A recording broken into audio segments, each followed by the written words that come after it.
Focus, George, focus.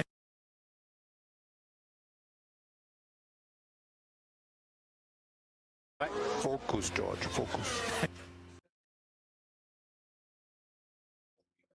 Focus, George, focus. 1, 2, 1, 2. Let me know if you can hear me in the chat. In the chat, let me know you can hear me.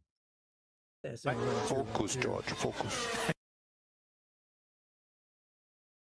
Focus, What's up, George, RJ? focus. How you doing? Can y'all hear me?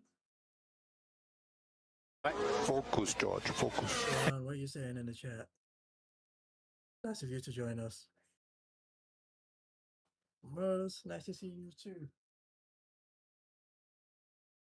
Before we Focus, George, focus. what did we think of the race that just ended about an hour ago? Congratulations to keep up. 2 hours ago, I think. Congratulations one more time to Kimmy.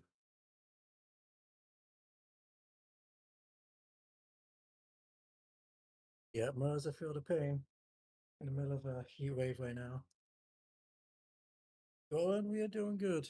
We are doing very good. How are you doing? How's your weekend?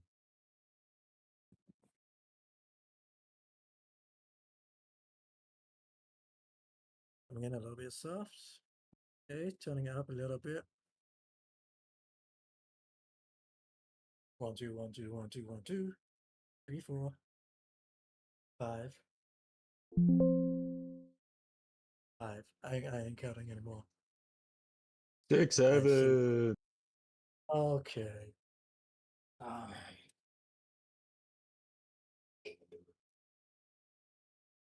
Y'all ready for Monaco?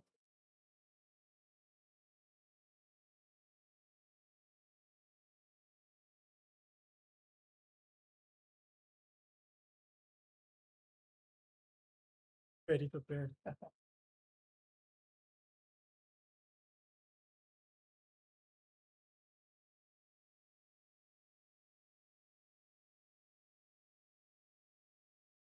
What about you? I quite enjoyed the race. I enjoyed the race earlier.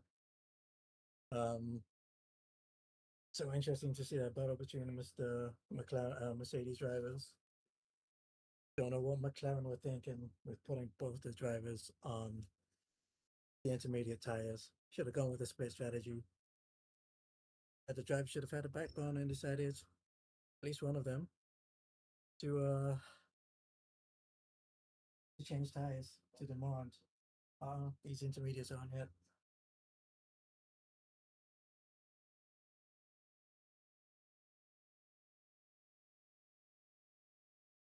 But never mind. Mose, what is going on with you? I know it's hot, but you know, have a fan or something? And you're gonna swim a pool.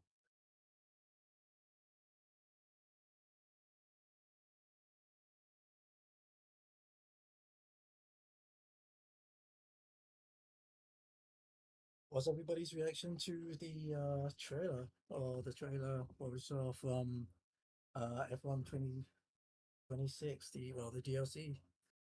What do we think? It is looking good. Can't wait, only a couple more Tuesdays to go. Yeah, Ruko, I agree. It's looking good. I just hope the gaming physics can replicate the 26 cars as best as it Focus, can. George, focus. It could always be better. Focus, Yeah, George, so focus. it could always be better. Focus, George, focus. Uh-oh.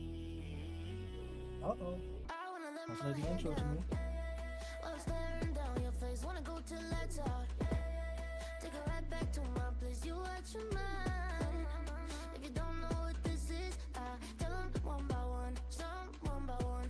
My wrist. Girls like this, move from the back, eyes on me, ain't like that. Just like this, here for the night.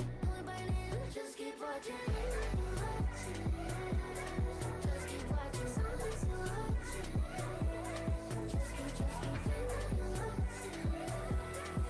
keep watching.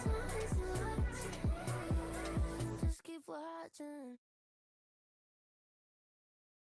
The tire range, and we are now on board straight away and already into sector 2 with Cosmos off at 1. We're running a monocle Grand Prix at night, so that's the difference that we got as we are already in to turn 9 as Poitier. Come through, and now it's the fastest and longest part of the circuit. Full throttle, with a charm, and braking from 284 miles per hour, kilometers per hour, which can be Focus, George, focus. to back. You got to be ultra precise here. Taking up on the throttle, straighten up as soon as you can. Through 18, and now through. This is the beginning itself, riding the inside curve very hard, and now it's through the last gas. It's a tight double quarter, very technical here, and off corner, last corner through Antonino's. Focus, George, focus. 1:11.351 set by Jamal Mago, who has got pole position in the Haas.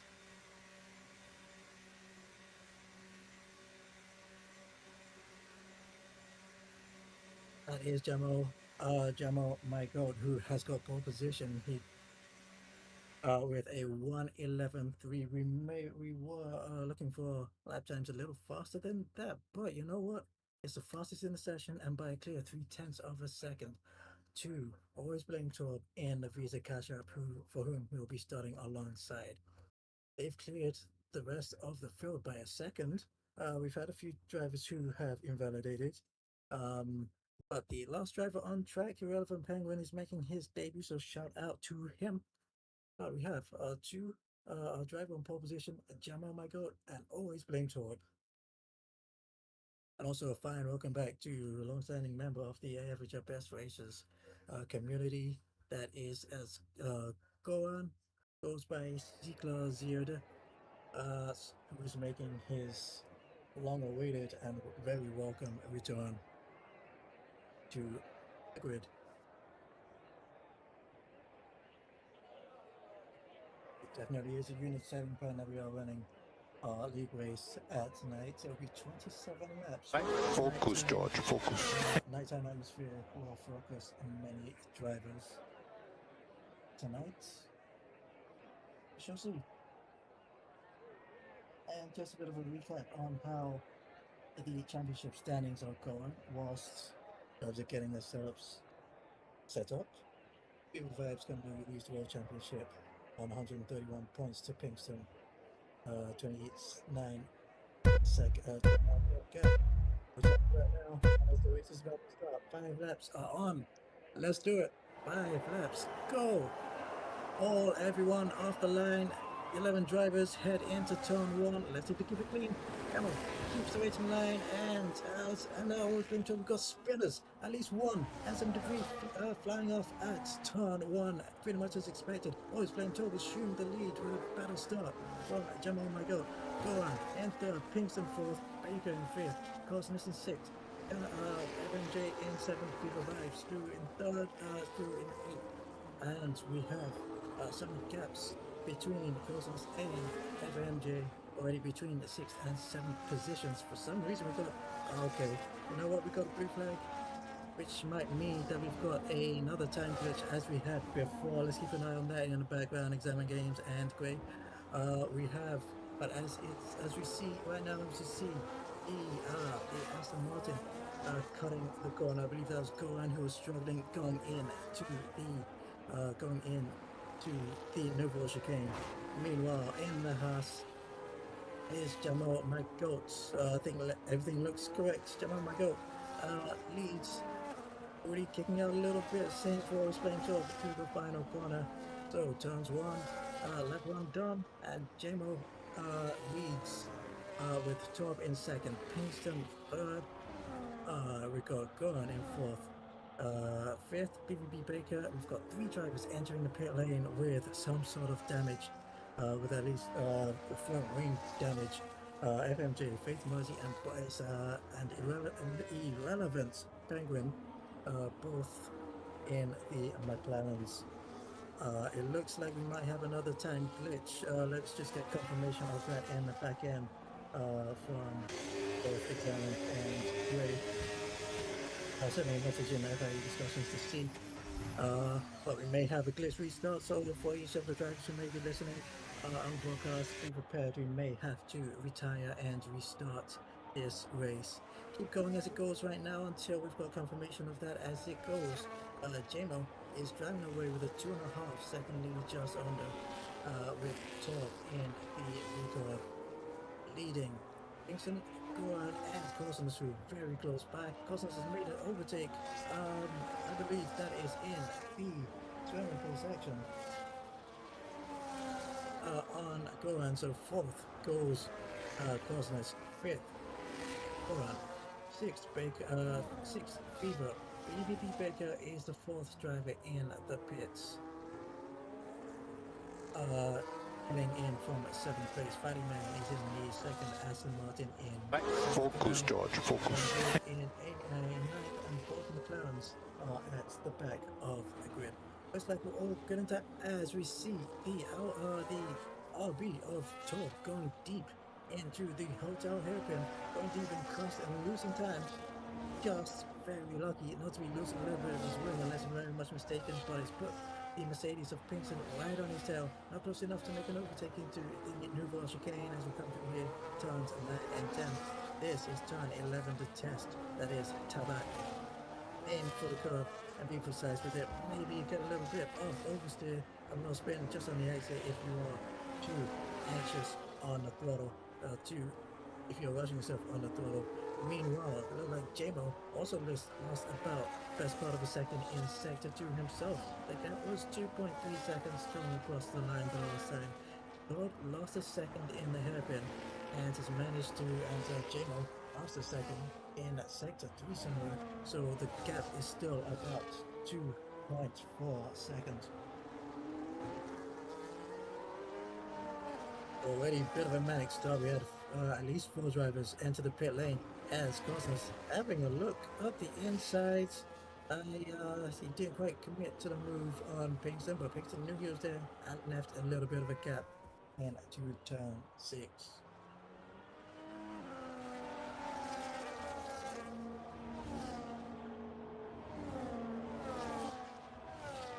So I'd love to know exactly what happened in turn 1 on lap 1. Use a little bit of mayhem as we might have expected, but we can already see that there are significant gaps on the timing screens. I believe everyone down from 7th, and that is a bit of a side-by-side action through the chicane leading in to the swimming pool, and coming through Cousins and Pinkston switching positions as Pinkston enters pit lane.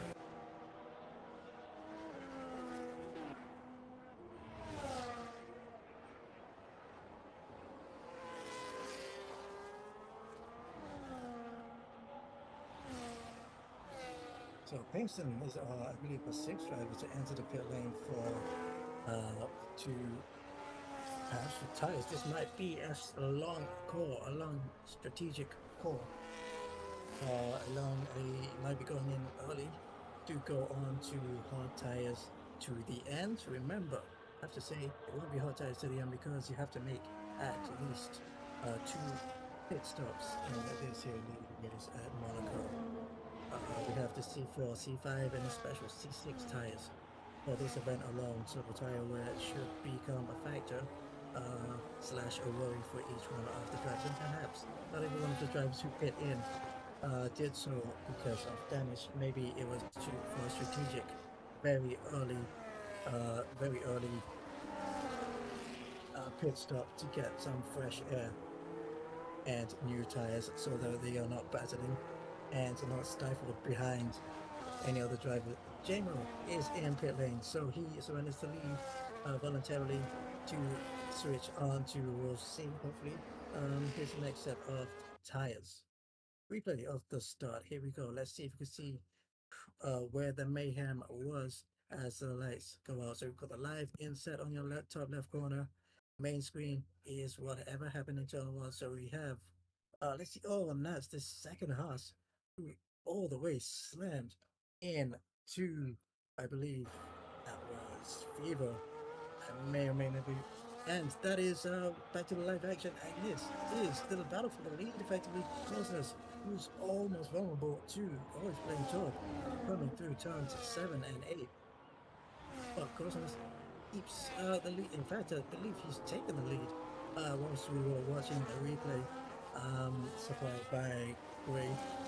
Brilliant bit of innovation there. We've got a bit of a replay screen that we can bring to you. But Cosmos leads this here, round 9.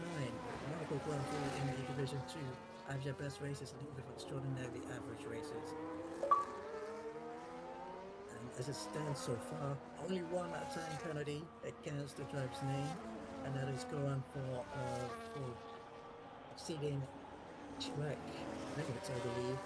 That was early on lap 4. He revives into pit lane, so we shall see. After a new set of tires, can't see from that view what tires he's on. Will be useful to see who's on which tires as it stands right now. Cosmos is on his yellow mud medium tires that he started the race on, and so is Royce playing toward in a second place. Going nearby in third has Flake of front wing. I'm not sure whose that was. It looked like it was someone's. It was a McLaren's wing. Might get a report of that at some point. Meanwhile, J-Mo McGill is in 4th place. He's only 9 seconds behind behind 3rd place. He's within 11 seconds of the top 3. Meaning by the time as it stands, and if the gap was to stay the same, J-Mo will be performing one hooting heck of an undercut as Cosmos enters pit lane. Well, depending, so this will make and go and think about what they've got to do now. Do they stick it out and let J-Mo quickly catch up as Cosmos goes on to the white marked hard tires with JL in the meantime? J-Mo sets the new fastest lap of the race in the 1:12.6s. So Cosmos comes out and he comes out into 5th. Safely into 5th, and when I mean safely, I mean he's got a 3-second time gap too, and that is top. Looking like he hit the wall again at the hotel hairpin at turn 6. I'm going with Goran. Let's see how he can and if he can attack those bench top. Slightly upshift into 7 it seems like, but how does he approach the chicane? He wants to make sure not to himself another track limits violation as Penguin has done. He's got his first 2-second time penalty. Go on skipping across the curb, very lucky not to get a track limits violation there as Torp enters pit road. Okay, so that means Owen leads the race in the Aston Martin. What is his tire strategy? What does he decide to do? He's only allowed to medium tires. I believe everyone else has pitted in so far. Just a reminder to anyone who's watching for the first time, every single driver, if they finish this race, will be scoring points due to a point system going from 1st to 15th places. Obviously with 11 drivers in this race, and so if 11 drivers do finish, each of the drivers will be scoring points. And as it stands, even 11th place, irrelevant Penguin on his debut will be scoring 5 points for himself. So on lap 9, Goran leads by 2 seconds to J-Mo McGill, who's been eating into his lead, I should say. And the gap stays as it is. So Goran hasn't yet to pit. J-Mo has on the white marked hard tires as it stands so far. Pinkston, 8 seconds adrift. So the undercut really did work for J-Mo McGill, who had, I believe, about a 3.7 seconds gap between him and Pinkston, and now it is 8.2 as it stands with Cosmos right behind. As we look at 5th, 6th, and 7th places, this is BD Baker, always playing Torp and Fever Vibes. So interestingly, Torp has lost out by quite a bit. He and Cosmos were pretty close on track. I don't know perhaps if Torp may have had cosmetic damage they may have needed to fix in the pit lane. But the gap between he and Cosmos, who are very close on track, is now about 7 seconds, and with one driver ahead of him. That is BVP Baker, for whom we are focusing on now. A little bit of a break, and Bob adds a bit of a think about it, but will not commit to the move. But 10-second time penalty for fighting man 69. That may be down to speeding in the pit lane. Just a reminder also that the pit lane speed limit is 60 miles per hour.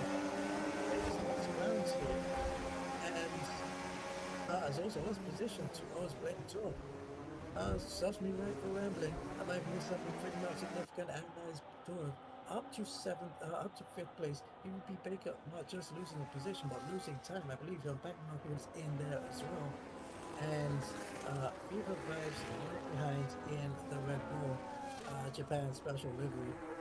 As Baker goes wide, he goes deep, and Fever has the inside and makes the move. So Baker loses 2 positions in half a lap. And we've got a spinner. We've got incident with one of the Alpine Faster Martins. It is Fighting Man who is crashed and out of the session in and it looks like that is at the Nouvelle Chicane as we bring focus on the battle for 3rd place on the grid, on the field, on track. That is Mercedes of Pinkston and causing us in 4th place in the grid.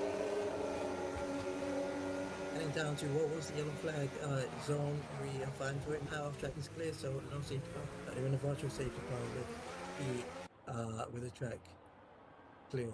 Unlucky for Fighting Man, he will not be scoring any points due to him retiring out of this race. A pity, perhaps we will get a comment by Fighting Man 69 as to what exactly happened to him at Nouvelle Chicane. As we are on to lap 12 right now, these two will be on to lap 12. Is Golan is he into the pits? Yes, he is. He's lost a couple of positions because of that in pit lane. So we also got incurred another 30-second time penalty for track limits. Regarding if we have to be have to give a bit more of a brutal term to it. So 10 drivers in this race, 10 drivers will be scoring points, and a little already out of sight coming out of turn 5 was Pinkston. A little bit of a bash against the wall, but nothing but a little bit of what the car being unsettled, but no damage as it looks. This in the slipstream of this car, and well, I can hear the engine noise actually. Let's I was just about to suggest staying and riding on board, but C Cosmos seems to have a little bit more confidence. At least get to back. Corner turn 11, then 12, 13, 14, 15. A little bit more confidence in. A little bit of a touch as it was a mix of Cosmos being a little bit exuberant and chanting for his opportunities and to turn 18. And Pinkston, who looked a little bit off balance coming out of turn 18, entering turn 18. Cosmos really looks as though he is ready to drive through Pinkston in the Mercedes. And this is an opportunity here. I'll be inside, move made, can he make a stick? Pinkston will try and hang it around the outside, side by side, through the little chute to the hairpin. It was never going to be a good idea because it's not even quite a straightaway, and they did touch, but no big harm done as Cosmos has managed to survive and make it through. Second place is his at Pinkston, trying to see if he can stay within the kick ahead of him.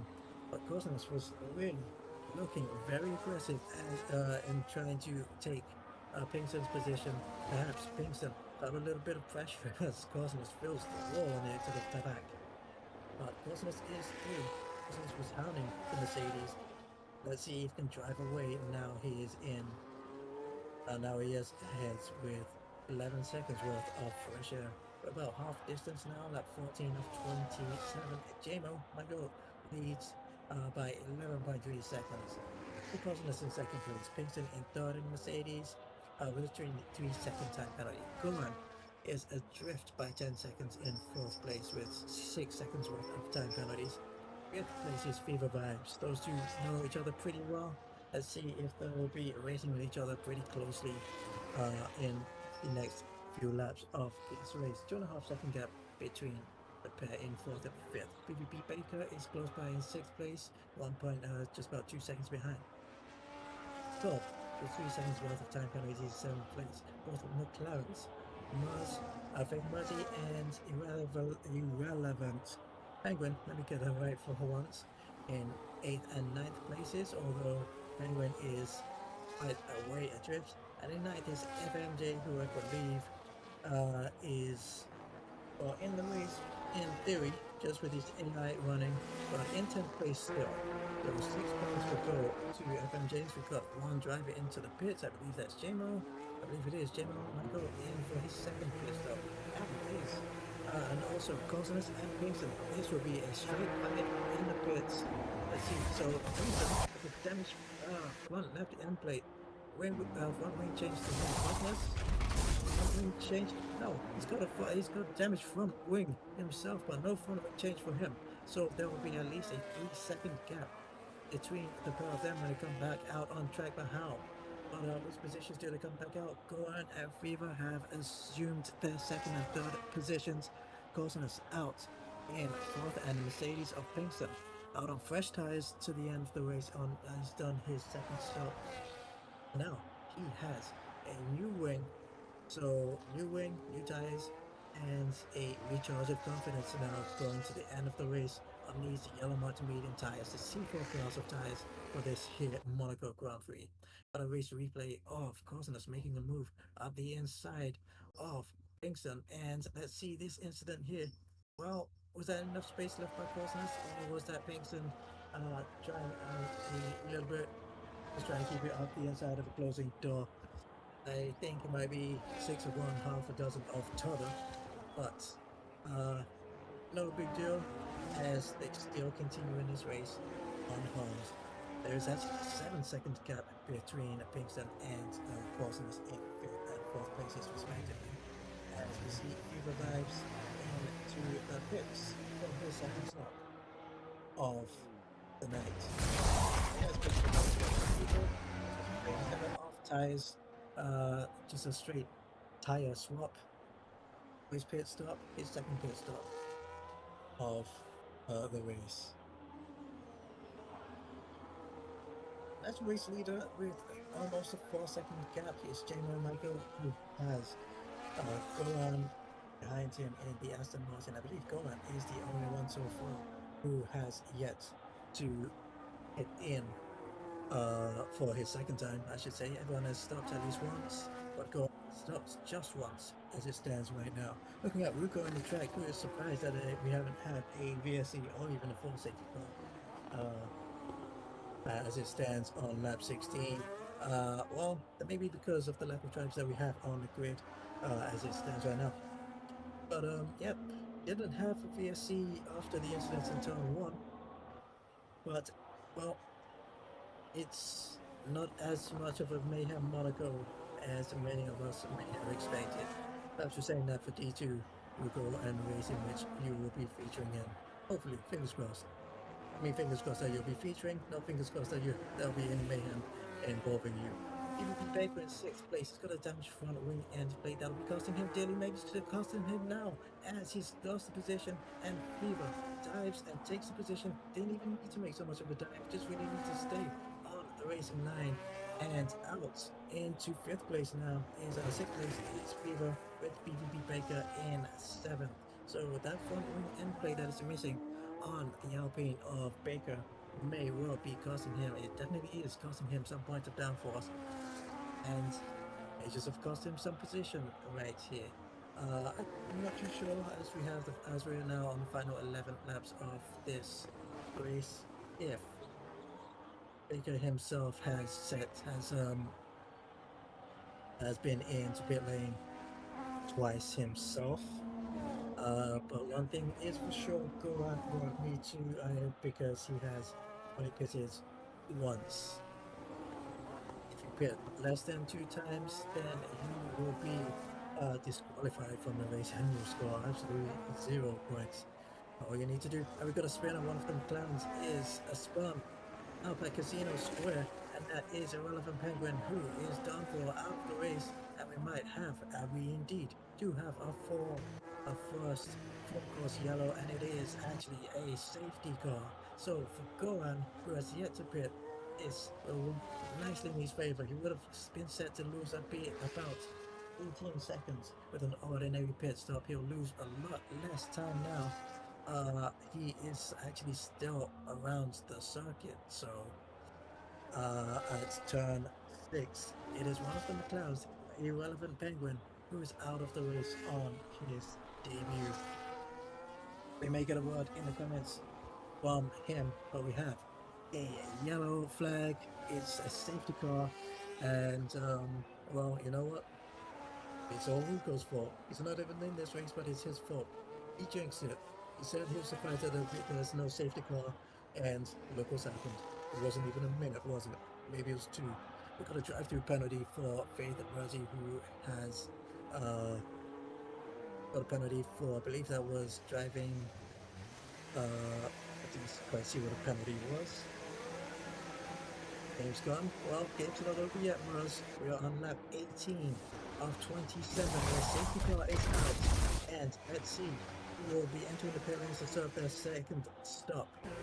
Second pit lane, second mandatory pit stop. Or it might be going on to a set of soft tires if they have to go aggressive to the end. There's confirmation that it was a 10-second time penalty for Faith Mercy for speeding under the safety car. So that's where we have to serve that drive-through penalty. When we go green flag racing again, which may boom Faith Mercy to a solid 8th place.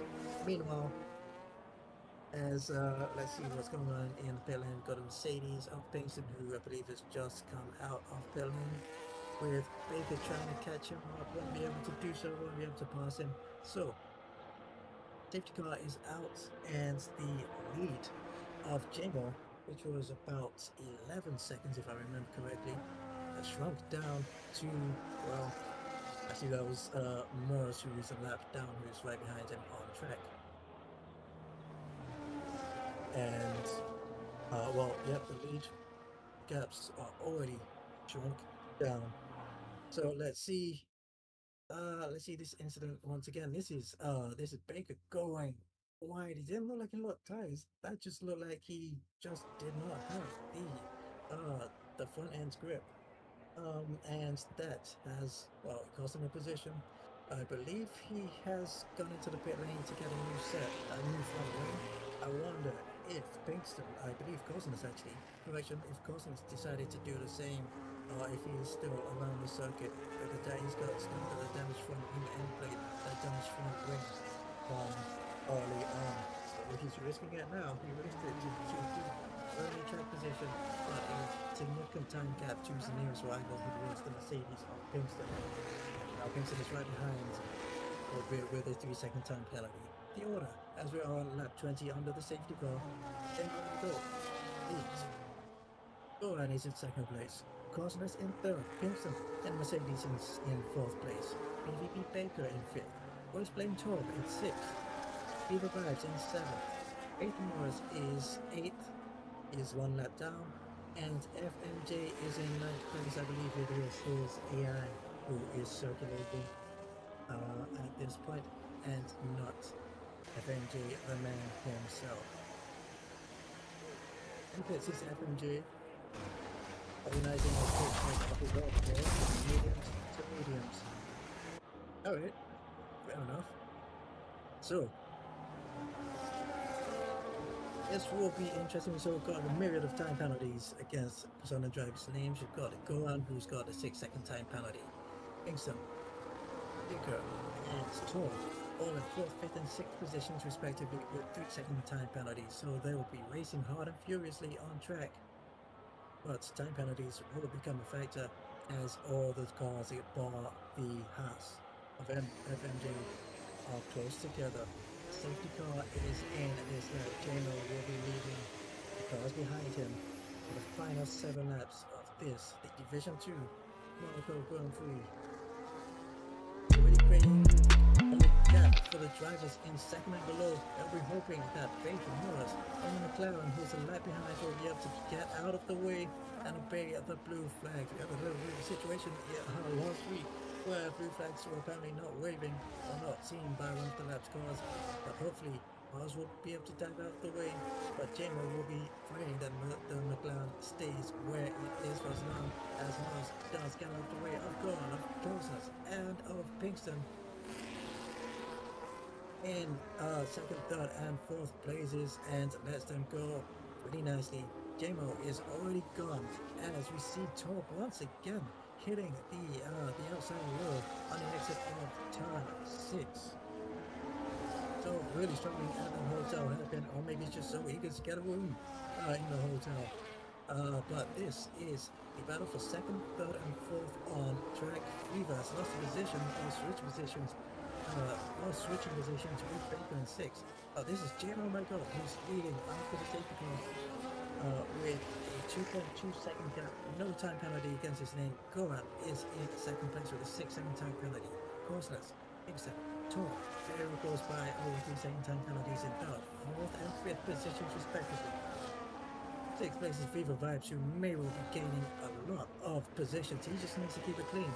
In 6th position, he has no time penalty against his name, and as it stands, if he stays as close as he is now, he will be gaining many positions, at least a podium position, which will do good for him in the championship. His nearest rival in the championship is Pinkston, who is 29 points behind, so there's a bit of a de facto race between those two in 4th and 6th positions.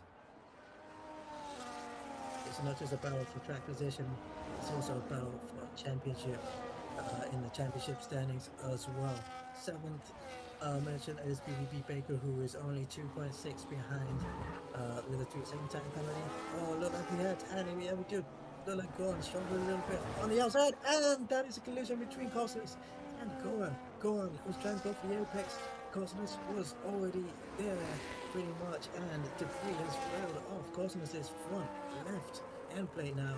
He will be absolutely struggling, and surely, unless he decides he's going to run and continue the 4 laps of this race, without both front wing end plates with heavily damaged front wing, he is going to stay out on the outside of tires and hope that with 3-6, it's on hold with Goran, who will be trying to find any elbows. There's a little push, a little bit of a nudge, and getting the elbows out, and that is the mayhem that we may have expected. And we've got a car upside down that is always playing Tor, who is looking at Monte Carlo in a different perspective, upside down, and we may have his car as we see, but we had absolute chaos coming through the casino square. Well, the chaos that we need in casinos is a drunk man arguing that he's been absolutely messed up by some of the bartenders and the craps players, but not a car being upside down.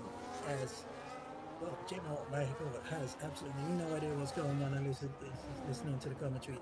But Cosmos, Pinkston, Fever, Goran, and 12 involved.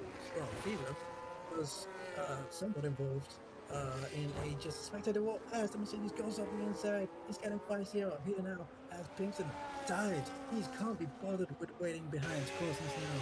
He has got a heavy damage and battered front wing. Now Cosmos may be under vulnerable from Viva by championship leader right now. And Pinkston is away. Bluish tires, front wing which works as with the purpose that it should. Man, oh man, we might need a replay. We'll leave it to the end of the race of what happened at Casino Square on the last lap. We've got Goran, who's DNF'd at Casino Square and has surrendered, and it is a yellow flag, a 4 cars yellow for the second time, a virtual safety car, and a little bit of a deep breath for each and every one of the drivers. We have had a little bit of a lot of mayhem on the last 2 laps, including a car, which, well, I'm pretty sure was playing talk was, well, at the very least saying flipping heck. He might have been saying other words in the cockpit. But, well, as it stands now, lap 24 of 27, as we go green flag racing, the track is clear. Jamo Michael 12 seconds away and almost writing his own name onto the trophy, onto the first position trophy. Oh, a quick replay of what happened on board initially with uh with Gon, and this is the uh flip with Torb and the RB that goes into the archives and into straight into the highlights reel of this season for D2 across both divisions. Kingston is away. We see him in the Mercedes in second place with a 3-second time penalty. Cosmos has a drive-through penalty against his name with Fever right behind him. So this is working out nicely for Kingston for as long as Cosmos can hold behind Fever as he tries to move up the inside. Fever tries to move up the inside. Looks like he pushed Cosmos, and now they go into Hotel Hairpin, and it's almost a roadblock as Cosmos does not want to give space to Fever Vibes, who is trying to make space at Mirabelle Halt. Gun 5. Well, the positions stay as they are. This is working nicely for Kingston, for whom in the World Championship, as it stands right now, will be scoring 20 points. Fever will be scoring 14, and that will mean a 6 points plus if it stays right now to Kingston, which will cut down the championship, the gap in the championship to 23 points as it stands right now. If it finishes the same, round of penultimate lap, at least Jimbo is, and that is Cosmos entering the pit lane. Well, I'm not sure if this will be to serve his drive-through or to get a new wing. I think the drive-through will be the precedent. He will lose positions due to it and fall down, I believe, to 6th position. Kingston is in second place with a 3-second time penalty against his name, but more than enough. He just needs to keep it clean, and Fever will be scoring. Will be behind him in the champion in this race. So with Kingston, if it stays like this, scoring 20 points, Fever scoring 17. Kingston will eat into, well, just lightly jump into Fever's 29-point lead. Baker, a little bit wide once again, receiving many points during this race. He's holding on for 5th place, got a 3-second time penalty, but that will not affect him at all. I believe Cosmos actually entered the pit lane, as we see, yeah, this was Fever. Looked like he pushed Cosmos here. Cosmos was trying to stay up the inside, brake too late. They touch wheels, and force the pair of them to almost go into the waiting lobby of the hotel at John 6. We're back with the on-track live racing on the final lap. J-Mo Magot has an unassailable and surely an unreachable lead now. 11-second gap and no time penalty against his name. Kingston with almost 10 seconds to Fever with the time penalty against him as well. Third place Fever, and we're focusing on BVB Baker right now, but let's put some attention on J-Mo Magot, who is coming through the final section now, flowing through. Well, he's been pretty much on in a race of his own and on a vibe of his own. It's a night race, it's round of 9, and J-Mo Magot will be coming through to get 25 points and top lap on the podium for the win at Monaco. J-Mo Magot in the Haas takes P1 and 25 points. Kingston will come across the line for 2nd place and extend the time gap to almost 14 seconds for J-Mo Magot. Kingston, 2nd place, Fever across the line in 3rd. 4th place will be Boys playing Torb after a few seconds, and definitely a memorable race for him. 5th place, BVB Baker, and Cosmos, well, he entered the pit lane and got a new front wing instead of driving his drive-through penalty. I believe he served his drive-through penalty, I'm not entirely sure, but he will come across the line and through these corners, and he will take 6th position. And Faith Mars will be a lap behind, but he will score and finish 7th place. So he'll be scoring 9 points despite being a lap behind. A bit of a kick by the wall into his rear,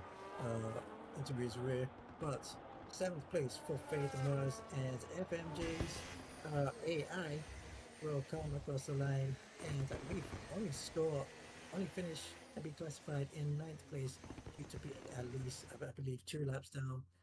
But well, every driver has scored a point, and that is General Goat, who is goaded in Monaco for this Division 2 race.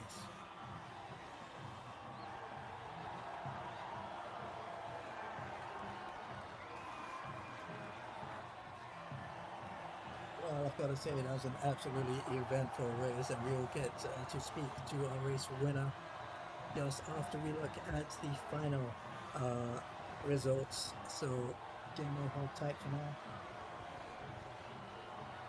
There wasn't too much to just following the race as it was going on, but as soon as it got to about lap 17 is where it started to get pretty fun, pretty messy, and pretty much eventful. Most of the talking points will come from the latter third of the race. But that's our final results. Gemma McGook with 25 points, and with his victory in Monaco. Kingston, it's as he will gain a 20. He will score 20 points. Fevers will score 17 in her point system. So Kingston will gain. Has slimmed the championship gap to Fever from 29 to 26 points.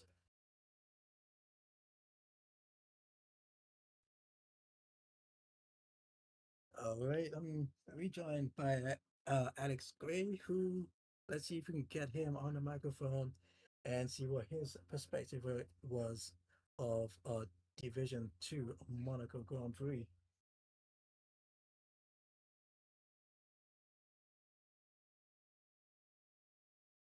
You able to speak, Gray?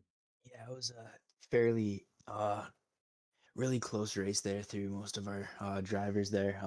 Lots of close racing once again you're in Monaco, so those walls are so close together. But lots of in tight racing, lots of touching, of course, lots of broken wings. So lots of pit stops we saw today. I mean, obviously there's the mandatory 2 stop there, but we lots of action to see there, and yeah, it was a very solid race overall, despite there not being a whole lot of racers here today. Yeah, it was. Let's get the race winner in. Invite to speak, J-Mo, my goat. Yo, Who hello? if this is the second one. J-Mo, we got you. Yeah, How you doing, right? I'm good. What about you? I am good. Well, you've won again. You've only just joined us in this league recently and got another victory with us. And at Monaco as well. How Mhm. does that feel? I mean, it felt good. I was just like, the reason, yeah, I was just, that's crazy. Because, like, I thought that something's gonna happen. So then I just went on the softs. So then, yeah. Yeah, how was lap 1 for you? Looked like I was on the, Ford, yeah. I believe, took you off the grid. No, I think I had the inside, so I managed to keep the lead. So, yeah, especially like the soft tires, it helped me, Yep. build a gap, which is what I wanted. Because I was gonna pit early anyway, since it's a mandatory two stop. So I was like, okay, I'm gonna go on softs, go on the mediums, and then just go on the hards, which obviously didn't pan out properly because I don't know whatever happened back there. But apparently it's a lot. Yeah. Yeah, there's a lot that happened, especially in the latter part of the race. But for your race, was it always the intention to pit in pretty early, get yourself some fresh air? Yeah, that was the plan. I mean, it worked out pretty well because I think I gained like 10 seconds on second place. Yeah. I think the undercut's really powerful, which is what I've learned, at least on this track. Yeah, it did work really well. You had a bit of a gap of about 2.5 seconds before everyone else pitted, and after that you had a lead of almost 10 seconds, as you say. Second part of the race. Well, Mhm. wasn't really much going on with you. But the safety car, of course, came out. Were you in a bit of a panic when a safety car was announced? Yeah, I was. And then I went on mediums because like the softs might die, and I was like, oh damn, everybody's on softs. So I was kind of worried. But then I realized there was like a lap car or something. So when I got the chance to restart it, I just restarted as quick as possible so that I could build a gap between me and the cars behind me. Yeah, that's exactly what happened, and you never looked back. This is your first. I mean, this is your second race, and it's 2 wins out of 2 as it stands so far. Mhm. Um, did you expect that you'd have such pace to be taking victories already in the season? No, because someone was taking the wheel all the time, so like I didn't have much time to practice. But you know, it's whatever. Yeah. Okay, I mean, as it stands, you'll be climbing up the championship. Um, I don't think. Well, I don't know if you'll be. You keep finishing on the podium if you may well be catching the top 2 in the championship. That might be a bit Yeah, of a no shot. stretch. No shot. I don't think I have a chance at that. But I'm just gonna see what I can do. Maybe disrupt it a little bit, but let's see what happens. Yeah, fair enough. Just looking, there's 3 races after this, but the next race is Imola. Uh, Mhm. confident? I hope so, but let's see what happens again. You know, not everything is gonna go my way. So yeah, Indeed. Well, as it stands right now, everything has gone your way. 2 races, 2 victories. So, JMO, well done. yeah. Thank you. Right, thanks for joining us. Yeah, Gray, we haven't seen you in weeks. How have you been, and have you been managing to catch up with us, or to stay up to date with us in the league races that we've had? I tried to catch honestly as much as I could. We're running pretty busy down here ever since the big move there. So um, tried to keep up as much as I could. I couldn't. I honestly all I've seen is standings and tried to catch as much of the race as possible. So we're not to update. I can't lie, but I don't know. Yeah, there's not a whole lot else to say other than it's been pretty busy. So Yeah, fair enough with that. Well, it's good to see you back. What's your opinions on the racing that we're seeing today? yeah, once again, like I said earlier, like this is such a technical track, right? Like you're looking, you're just you're coming up on these corners and it you just oversteer a little bit too much. That could actually end up being the end of your race, and especially kind of once we start looking at um, let's say kind of our D1 race coming up where that damage is increased. So like those margins are so close on this track, and it once again we saw so many broken wings today that it's a real thing to kind of consider on a track like this. And I'm honestly only one safety car in a VSC. I was expecting to see more than that today, so our drivers were able to keep it fairly clean despite there's still quite a bit more retirements than I kind of expected. Although once again, it's Monaco, and it seems like everybody's gonna retire at Monaco. So I mean, overall, I'd say it kind of went about as expected. So well done to the drivers who kind of got through, and of course, some of those chicanes or especially that kind of one coming out the tunnel there. That chicane is pretty easy to cut. So did a fairly good job of limiting the penalties through today's race. Yeah, indeed. We did have a little less time penalties as I would have expected, and it got to only lap 18 until we had some contentious collisions between some drivers. We didn't quite expect to see a car upside down. I don't think Todd was expecting it himself. But as I said, that's one for the highlights package. Um, Alex, you know what? We'll have more conversation with you in about an hour's time. We're about to take our lengthy intermission. We have the Division 1 race in about 55 minutes' time. So, for everyone in D1, expect to see the invites coming at you at the top of the hour in about 40 minutes. And well, our night is halfway done. We've had our D2 race, General the Codes, one at Monaco, and we'll have our Division 1 race later on. So hold tight and we'll see you later.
I wanna let my head down while I'm staring down your face. Wanna go till lights out.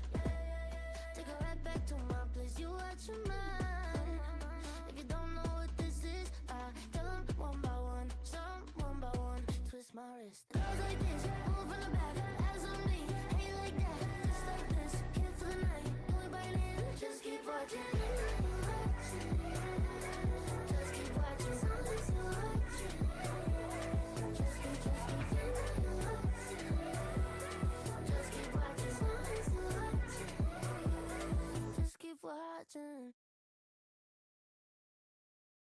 C6, C5, and C4 tires, respectively. We're already 3 minutes into qualifying, so let's do it and let's follow.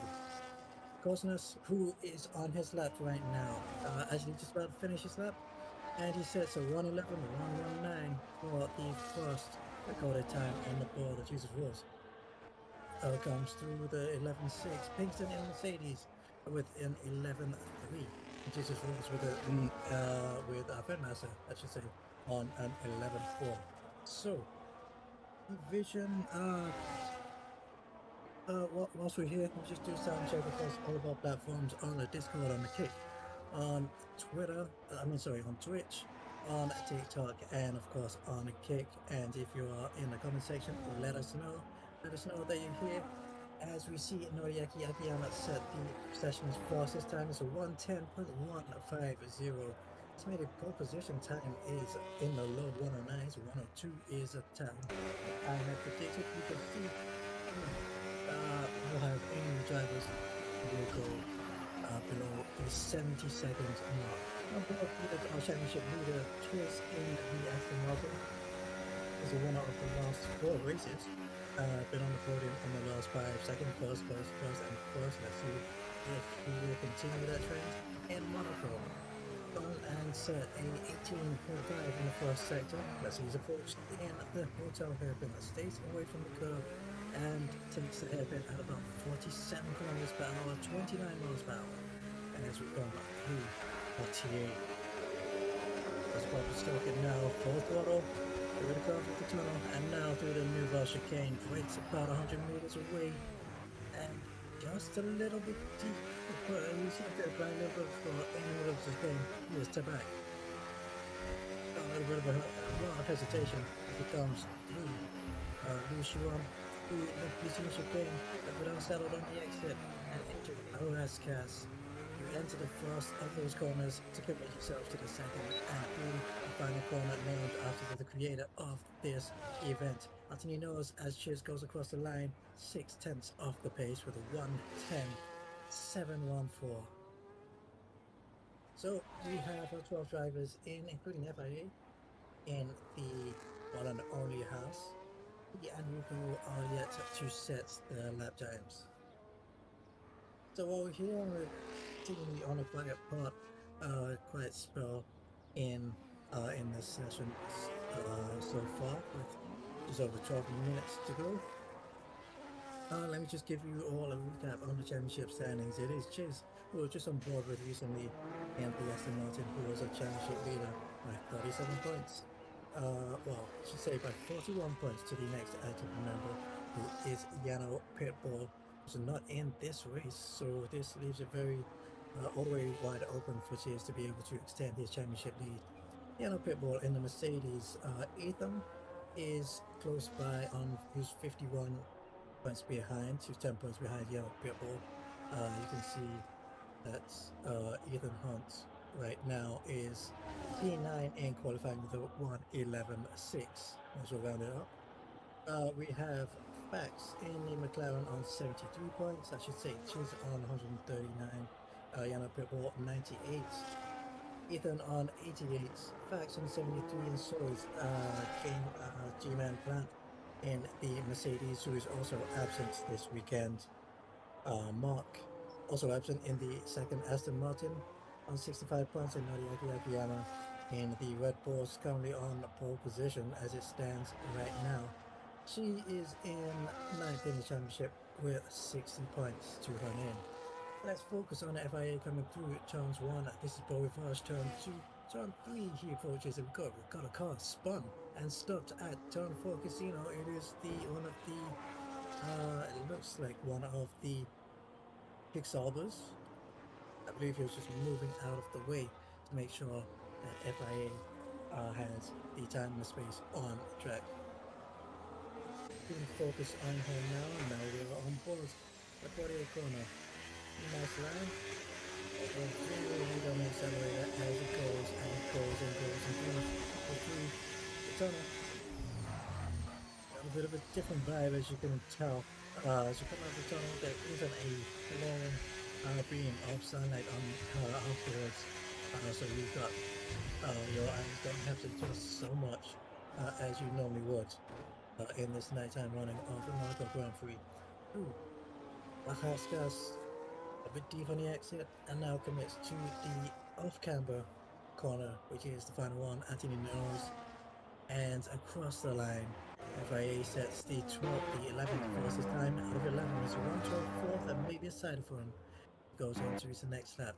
Just in mind for everyone who can hear and everyone of the drivers who is able to hear me, ghosting is as usual off, but it's even more pertinent this for each of the drivers to make sure they keep well out of the way, even go to one of the runoff area to make sure that you're out of the way for the drivers who are on a flying lap. So we're looking at Fenmaster now as we approach the halfway session of his lap. He's to start his hot lap in the Williams. Push the turn one, nice line coming through, and straight on the accelerator as early as it can. Deploying a lot of the battery already down to 40%. Comes to Casino Square. You cut away and now focus on the cars nest. He cuts the Piscine chicane and it validates his lap time in doing so and enters the pit lane straight away. So you can see focusing on Pinkston, this might be a side lap for him as well. Currently in 7th in the order on brand new tires, racing on a 1:11.3 as it stands right now, and he is starting his next flying lap. And it's Fenmaster we joined with him, seeing him going out purple in the middle sector as they take the final corners now. Velasquez, the awkward off-camera corner that I was talking about, the final corner where there's a cone on the crash barrier so they can see, you can have guidance as to where the corner actually is, as Fenmaster goes 5th with a 1:10.825. A good enough lap time for Fence to be on the 3rd row of the grid as Chase begins his next flying lap. And it's turn 1 and almost out of control. Coming out just as we cut away. It may have hit the barrier, but it looks like he's still continuing on. I believe he invalidated that lap there. As he may have been pushing it a bit too hard. If he hasn't got kind of front-range injuries, that will take some time of him be able to participate even more laps in this session.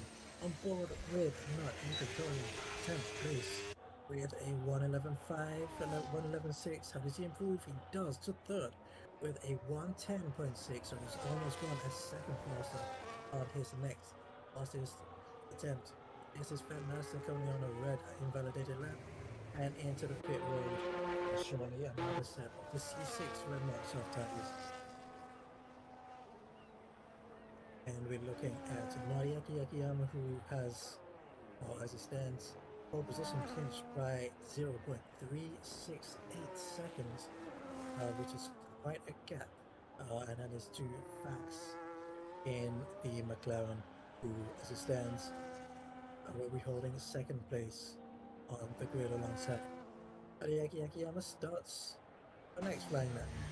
On course, he's got a little bit of the wall and already probably lost a bit of time, and has already decided this lap will not count for anything. So going off throttle, and if she's wise about it, she'll be coasting the car and being as easy as she can on those tires to prepare them for the next lap. It's only just over 2 miles long, this racetrack, 2.3 kilometers long, so not much tire wear to be too concerned about. You can get multiple runs on the same set of tires, as Chase is already on his fast way to get to the pit lane.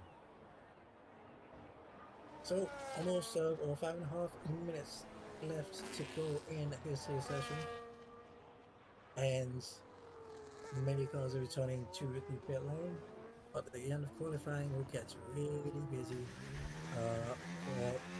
for sure, as the track gets a little bit warmer And you're focusing on Jesus Rules now. His half second up on his Delta. Running through. That's nice lines there. A little bit of faith against the wall, but nothing that's going to cost him so much time. And deeply with Raskas tries to rescue it. Now he comes through. And he can only put his foot down, DRS wide open, and spend all the battery across the line. And he's improved to set a time with a 1:10.9. That's good enough for 7th as it stands right now. And Noriaki Akiyama is almost 2/10 off according to Delta in sector 2. So flying right now. She has the fastest lap by about a second. No particular. Faster. So let's see if we can, how she can handle this. Looking very late, committed very late, about 86 meters away from the apex, and managed to hold it tight. Not almost a nice line through the back, maybe a little bit of a scarf against the apex more, and bouncing against the barrier as she comes through determinedly, but almost a bit out of control through this final the PT chicane, but full throttle across the line. Is this a faster time? Yes, it is. By another 0.3 of a second. It's a 1:09.868. All right, the rest of the field beat that in the final 3+ minutes. Let's see if FIA can do better. Well, should surely do better than the 1:12.4 that he's catch earlier on. He's already half a second up. Rolling through the chicane very nicely and without cutting it. So was able to cut the chicane without cutting it illegally. Shapes up to the final corner, and what does he do? Tightest line, and FI improves on lap time by half a second, but does not improve on grid position. Stays 11th with a 1:11.9 Grandmaster is on his next lap in the Williams, so he's currently on a 1:10.8.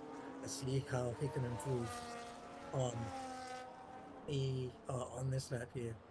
It's found a 1/10 of a second in sector 1, and we have, as you can see, we've got 2 minutes 41 seconds on the clock, and 2 drivers who have already decided they're gonna sit and rest for the race that is used for. It's both the VCOPs as it stands right now. So we've got 12 cars, 10 cars who are still participating in this session. I believe the car is out on track. Yeah, but one who definitely is Fentmaster, who is only a shade up on his time right now. Going through Raskas, entering Raskas right now, and final corner now, only on a 1:10.8. Enough for 6th place. Does he go faster? He does by a 10th, and has gone up to 4th. So he's found a 10th and found 2 positions on grid with a 1:10.7. As facts goes across the line. A better lap time, is it? It was, but by just under 2/10, it's a 1:10.337. I'm just getting confirmation by JLZT, aka Jesus Rules, that he actually crashed out in qualifying. So, well, qualifying is not where you score points, it is indeed in the race. So, well, let's see if what you can do in a race. Final 79 seconds, and let's see who else can join the 69 seconds club. It's only Noriaki Akiyama who's gone below sub 70, and the Chiz at some point recently set a lap time of a 1:10.105. So we've got 2/10 to find if Chiz championship leader wants to get all position. On board now with the Mercedes and Paintsville. That's a bomb here all over the place. Got up in the new sector, finding a 10.5 on himself. He's making the wall his friend and his aid instead of his enemy right now. And entering, the back end didn't really want to support his efforts to turn into the final corner. But what's his lap time? He's improved to 8th place with a 1:10.978. Across the line is now Chiz. He'll be beginning his next fastest lap. This one was invalidated, and this is his final shot for glory, leaving quite a bit of space on the exit of Saint-Devote through Beau Rivage through Masane now. Later apex. You want to meet the corner a little bit later on, and he's away from the apex of Casino. Now it's Maribel as we cut away and focus now on not Ethan, who's gone all the way at the mover chicane. It will be continuing his lap. He won't be able to do any more after this as the checkered flag is flying right now to mark the end of the session. As we look at Pinkston flying through, he has ended his qualifying session. Let's see, Fax Fabry in the McLaren. So Fax and the Cheers are on their final attempts for pole position. Fax is even actually after the first two sectors. So let's see, he needs to find and make this an almighty sector 3. What can he do? This is Fax, currently in P3 with a 110.337. Does he go for across the line? He approves just a little bit. Or did he? I think he did. I don't think he did. Actually, yes, Noriaki Akiyama approves a little bit more with a 109.819. Noriaki Akiyama set 2 laps worthy of a clear pole position. And on pole position, she is. She is on pole with cleared by just under 0.3 of a second, similar to last week in Belgium, where we had pole by just over 0.3. This starts alongside in second place. Max and the Northeastern off guard and 4th on the grid, and Master 5th. On row 6, Jesus row 7th, Pinkston 8th, and then it is FIA 9th, Cousins 10th, Boys playing tops 11th, and Ruko will be starting 12th of 12.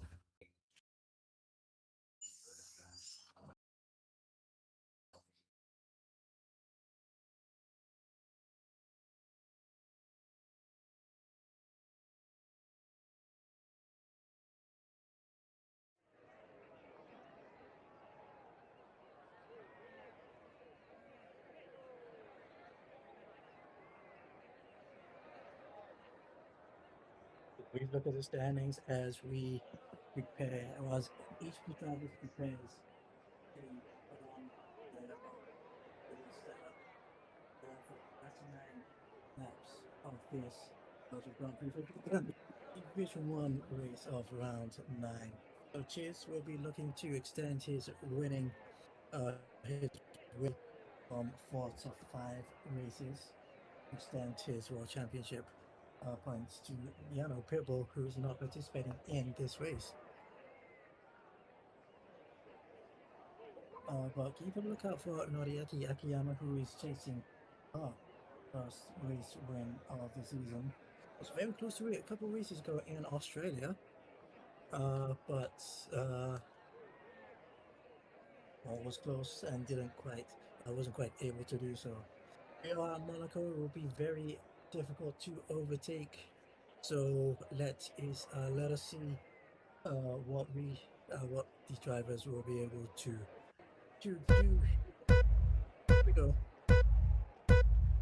1, 2, 3, 4, 5, and now zeros. All the lights have gone. Let's go. Let's do it. 12 cars off the grid. And approaching turn 1. Noriaki Akiyama has the line. The McLaren of Fax is across, and no incidents in turn 1 as it looks, as Noriaki Akiyama is driving away with a bit of a gap. It is Chase who is ahead, who is in second, and Ethan Fax going 4th. And now as we come through, a little bit of side-by-side action. We keep it clean. That's the Haas of FIA trying to keep the coastal route and go around the outside. Was unable to do so, go around the outside of course, and like that. But we are through and safe. We've got blue flags waving for whatever reason. We saw it last time. We thought it might have been a time glitch, but everyone looks like they are in the right positions that they should be. Is definitely in what she would consider the best position for her, which is of course everyone's favorite position, P1, down lap 1 of 39. So Noriaki Akiyama has managed to get through lap 1, and as has everyone else, relatively unscathed. I can imagine going into turn 1 there was some side-by-side action, and maybe as Ruko enters the pit lane, this isn't necessarily because he's sustained damage to his car, or even to his tires. This might be tactical, but this is Monaco. You have to pit at least twice in this race, and I believe this is Rico getting himself some fresh air. So pitting in now and getting fresh tires and letting the rest of the field battle. And meanwhile, as you see, the McLaren going right at the hotel hairpin, and we got a roadblock, a little bit of a roadblock as Young Will and Fanmaster look like they touched wheels at Moore West. They look like they are still running unscathed, but it looks as though it was going to be a roadblock for a moment there. But they are still running, and the order is Noriaki Yakiyama in the lead by just under 3/4 of a second to Chiz, who is hanging on her coattails. But even in third place, both the clowns are 4th and 5th. Fanmaster is in 6th place. Jesus Rules is the first driver to record a time penalty, 3-second time penalty for, I believe, track cutting corners. All is changing as Jesus Rules and Orange Flame Top have both entered the pit lane. This isn't hold up. This isn't quite wise because both players have gone in at the same time, and that has caused trouble. And I think we had a bit of a moment there going into Casino Square with Cosnas. He's in 6th place right now. I thought he might have gone a bit deep. I've been looking at the might have been mixing him up with the Kick, who is ahead of him. Yep, as it stands, we've had 3 drivers enter pit lane, and as Ruko, Fax, Jesus Rolls, and Always Playing Top, so we made up 4 drivers, including both the RPs, who decided to come in exactly the same time, and Top was hindered seemingly because of that. It's got into hard tires, not too sure about everyone else who's pitted in on the first lap, but we kind of had a 2-part race as it looks right now, with 4 drivers who have elected to pit in laps and within the first 3 laps. These rules as ahead of them in 9th, but go behind by 3 seconds, and the Red Bull Facts in 3rd, and Always Playing Top and the 2nd RP. All of them separated by about 7 seconds as they come across the line to finish there, to step onto lap 4. As it stands right now, Noriaki Yakiyama still has Chiz within DRS range for whatever DRS will be worth around here. Be enough to get you closer to the car ahead. And we deploy it once across on the pit straight between Barry corner and the first corner. But battery management may just be more effective than the DRS, as Benson is the same drive to get a track limits violation penalty. Replay of turn 1, lap 1. Let's have a look here. We can follow the live action inset on the top left corner. But the action on lap 1. Let's see any incidents here. We have the McLaren, and Chiz actually kind of got shook into the wall, a little bit of his own doing. Yeah, the McLaren up the inside kind of got stifled. The McLaren of, I believe that was Fax, and that allowed not Ethan to sneak ahead of him. And those are the positions in which they are now. 1st, 2nd, 3rd, and 4th are unchanged since the end of the 1st sector. It's Noriaki Yakiyama, then it's Chiz, then it is Ethan and Young Will. Oh, towards the back, the other 2 more cars entering the pits. Fax came out of the pit lane. My bad, I was actually mistaken. Young Will with Fax when I was referring to the McLaren just a moment ago. Fax has entered the pit lane recently, as did Cosmos, as they have come out right in the middle of effectively the 2nd group of racing on the circuit. Chase has got a 3-second time penalty against his name. He is and let's see how this transpires now. So Jesus Rolls leads its 2nd half back from 7th down to 12th, then it's Ruko behind. So Jesus Rolls is not in this picture. There's Ruko in 8th, it's back to 9th, and it is Cosas in 10th position. This is the battle for the lead. So Carson Chase has got closer, gained about 4 tenths of a second in the last half lap alone.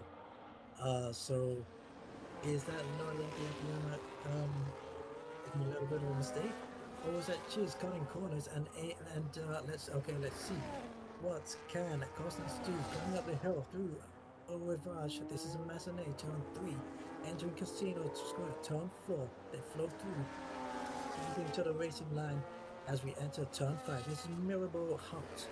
They're coming through to the Hotel Hairpin. It's the usually was known as the Fairmont Hairpin. It is still known as Fairmont Hairpin actually. Turn 7, Mirabel Bass. Turn 8 now is Poitiers. This is where some good application of the throttle could end up getting you pass through turn 9. This is turn 10 and 11. Doesn't McLaren try and move, but be able to do so. This is turn 11 now. Turn 12, I should say. Turn 12, I should say. To back through 13 and 14. Lucia on. Rolling through nicely. Leading the car through La Piscine, and this is the Rascas. Very difficult to do as on your own. And to do it when you're in the wake of the car behind you, difficult even more so with a bit of honesty. They've come through the final corner and they're still as close as they were the last time around, even though Cousins has dropped back by a considerable amount, by about half a second, but gained a little bit coming through Sandevos, which is turn 1. But Fenmaster is not too far behind, just under 2 seconds away, and just over 2 seconds away from them, as the McLaren of 5 is almost pushing Ruko through turn 5 now. And well, we saw Ruko being a little bit of a roadblock last week, whilst being a lap down. This is for track position. This is for more points than 7 days ago, 168 hours ago. Will he be holding on to P7, to P8 as he does now? As the McLaren gets out of shape, out of the chicane, and almost allows Cosmos to come on through. So get on by, and is, well, not able to do so on the narrowest of racetracks. This racetrack only averages about 7.1 meters on average in terms of width. So, considering these cars are about 2.5 meters wide, being able to find an overtaking spot is hard to do so anyway. Oh, we're currently looking at the latter band of drivers who all pitted in the first stage of the race. Top 6 have not done so. So, well, as it stands, they will all end up behind. In fact, we're actually looking at possibly the de facto fight for podium position here, as we see Jesus Rolls just ahead of the very close trio that we're focusing on now, which is still Rico, Fax, and Closeness. And the Williams of Bandmaster is getting closer. But Fax is adjusting a move for the inside. You know what? This lap and the last lap, we saw the McLaren seemingly more pull on the brakes, but not close enough to chance an overtake of the inside of the Noval chicane. The Mercedes in pit road, and we also have Chiz and Aston Martin doing so. So there's Chiz and Pinkston in Mercedes who have entered the pit lane. They will end up behind these 4, even the 5, 6. So 7th, 8th, 9th, 10th, and 11th, and 12th places will all gain the position. But Fax will be gaining one more on Naruko as he makes a move on the inside, and a bit of a squeeze action from, I believe that was that Cosmos and Ruko, as Ruko lost a bit of his front wing as he was he may have been squeezed into turn 1 unless he hit the exit barrier of his own volition. But we did have a little bit of front wing flake off, and well, actually looking at Cosmos now, it may have been his front wing, but we saw it in the Division 2 race. He at one point had both front wing and plates escape from his car, and now his front wing and plate has gone walkabouts this time on lap 9. So what does he decide to do? He already done his pit stop early on. He's a bit in a bit of a rock and a hard place now, because his next pit stop he will be needing to change onto or needs to change that front wing to get himself back the ideal amount of downforce, but he made his one pit in now, otherwise he will end up on a set of tires towards the end. So what he's gonna have to do one or two other, and he's staying out with Fatmaster right behind. So Fatmaster, what can he do? He's got the kick right ahead of him. I'll make a move now. And whilst we're looking at that, we have Noriaki Akiyama make a pit stop, and she's actually ended up behind Chiz. So the undercut worked out for Chiz, and he was about half a second behind Noriaki Akiyama, and is now 1.5 seconds ahead. So so that is an effective pass on through the pit stop phase. Replay of what happened on last lap. So this was Fax getting ahead of Ruko, and with a touch there, and oh, it looked like Ruko got out of shape entering turn 1, and Cosmos was there to meet him in the on the exit of turn 1. So I don't know if, or at least Cosmos has a damage front wing, as Ruko suffered damage himself, as FIA is in pit lane to change on to new set of tires himself. Young Will joins him as well. Young Will comes out ahead of FIA, but where do they come out in this pack? This is Fax coming through. This is Young Will coming through. Sorry, Jesus Rules coming through. Young Will, Cosness, Fatmaster as well. And so FIA has come out behind, and that is Jesus Rules hitting the inside wall of turn 4 and losing position. We've got a spinner at the back. Is that Cosness? I believe that is a Mercedes who spun, who had spun and has now recovered at between turns 3 and turn 4. It's pretty much non-stop action as we go right now, and this is Cosmos. Oh, look like he's not the ideal drive out of turn 8, but Grandmaster is not quite close enough to even think about making a move up the inside. And as it stands right now, it's Cosmos, it's Grandmaster, it's FIA 8th, 9th, and 10th, some data mark I should say, flowing through the swimming pool section. And Cosmos, as we saw, cutting the chicane there, and has got a 3-second time penalty against his name. Half the field have a 3-second time penalty at least. Okay, so what can Fatmaster do? Gonna have to be shown around the outside, breaking his cars there, but not able to make a move. It's just the front wing, which was almost beside, and he's following up dedicatedly in his wheel tracks, in the wheel tracks of Cosmos.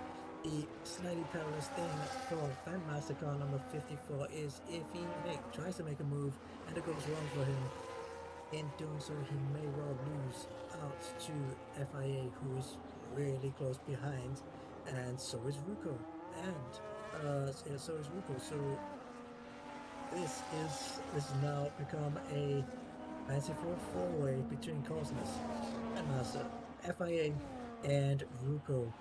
Also, the Horseplane Torp is close by, within a second of Ruko as well. So this is looking like it could become a frenetic five-some through as we are now on lap 13, a third of the way through the race. Chiz leads, and Noriaki Akiyama has caught up and halved the lead now, so it's down to 9/10 of a second. Not Ethan is third after all the pit stop shakeout. Fax is in 4th position, just ahead of his McLaren teammate in 5th place. So, it's a 6-second gap between Young Will, a 7-second gap between Young Will and Ethan. I believe it was much closer than that before before they had their first pit stops. But Fax is ahead of his teammate, 4th and 5th position. McLaren's looking the most consistent team of this latter phase of the season, as the Williams and Fatmaster had a little touch of course instead. That pretty much a little bit on the inputs of the slowest corner from the exact same thing, and also a consequence, as we focus again on what is the closest battle on the circuit. I gotta say, we do have a couple more close battles on circuit, as I said. Positions 1 and 2 are very close, within a second of each other. We are, of course, focusing on these 5. Am I counting right? I believe it's 5. As we look at the 2 McLarens, these 2, I'm sure, will be communicating with each other in the team radio, in the Discord team chat. So hopefully they'll be talking tactics, they'll be talking about who feels faster on these tires at this part of the race, and they will not be hindering each other at any point in this race. Look at this group. This is Jesus Rules. Okay, Jesus Rules. It is Cosness, Bandmaster, FIA, Ugo, Always Blame Tor, and Pinkston is joining the party eventually. So it is a 7-way battle. Each driver will be scoring points in this league. This is the Jibbex, and this is Bandmaster Chance to move up the inside of Tabak.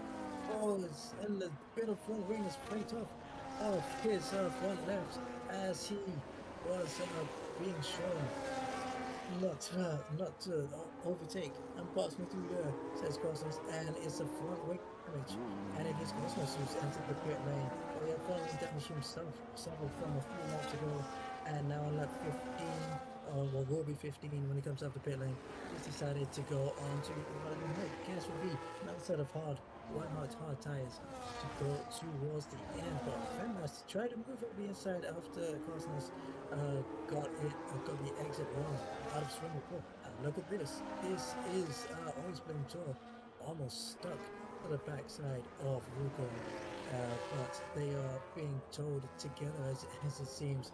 This is 9th, 10th, and 11th places. I was just about to say, each one of the drivers will be scoring points in this here race, because in this league, the points reach down to 15 places. We only have 12 drivers in this race, so the least amount of points that drivers will score will be 4th. Cosmos right now is in 12th, will be scoring 4 points if he stays in this position. So, lap 16, and this Jizz has managed to ebb out of the DRS detection zone margin. Noriaki is actually bouncing within and just beyond that 1 second mark. So those 2 at the front have a race of their own,